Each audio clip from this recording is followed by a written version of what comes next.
Assalamualaikum warahmatullahi wabarakatuh.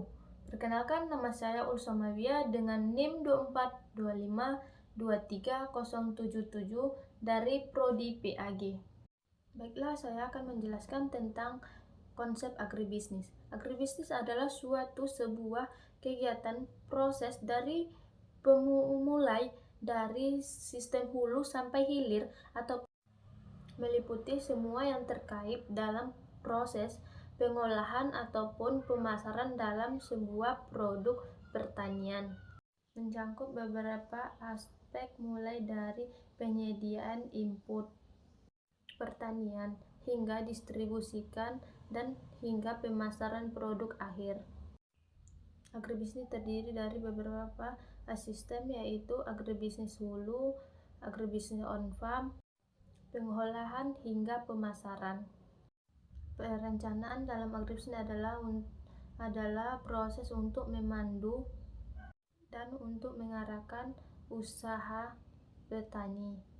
Agribisnis membutuhkan perencanaan yang matang ataupun untuk mencapai tujuan yang ditujukan ataupun yang ditargetkan oleh perencanaan. Agribisnis adalah suatu yang betul harus diteliti ataupun yang harus padu yang dilakukan hingga untuk suatu saat perencanaan sama yang tujuan yang harus sesuai dengan apa yang kita lakukan.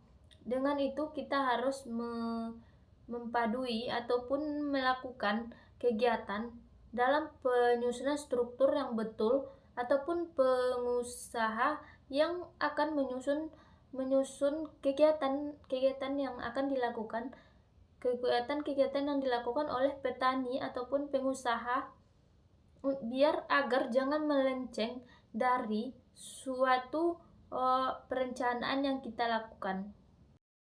Aspek-aspek dalam perencanaan dalam agribisnis: perencanaan produk, perencanaan pemasaran, dan perencanaan keuangan.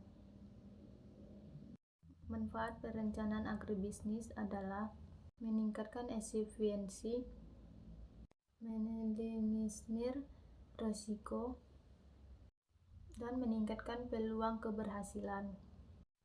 Organisasi adalah suatu pengelompokan orang yang telah dibagi ataupun yang diambil oleh diletakkan orang-orangnya yang di mana bagiannya ataupun yang tergantung kemampuan masing-masing hingga untuk mencapai suatu tujuan yang bersamaan ataupun suatu kegiatan yang dicapai hingga bersamaan untuk mencapai suatu tujuan untuk keberhasilan bersama, tapi ditempatkan dengan bidang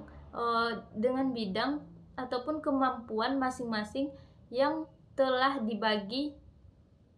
Pengolahan dalam produksi dalam agribisnis adalah dan mengolah dalam berbagai jenis kegiatan produksi dalam sektor pertanian berdasarkan jenis produk, yaitu tanaman, ternak, dan produk olahan. Berdasarkan tingkat teknologi, yaitu tradisional dan modern, ataupun berdasarkan skala usaha, yaitu usaha kecil, usaha menengah, dan usaha besar. Berdasarkan lokasi lahan produksi, yaitu lahan produksi kering dan lahan produksi basah ataupun rumah kaca. Berdasarkan tujuan produksi, yaitu produksi konsumsi dan produksi pasar. Sekian yang dapat saya sampaikan. Kalau ada kata salah, saya minta maaf, dan saya akhiri dengan Assalamualaikum warahmatullahi wabarakatuh.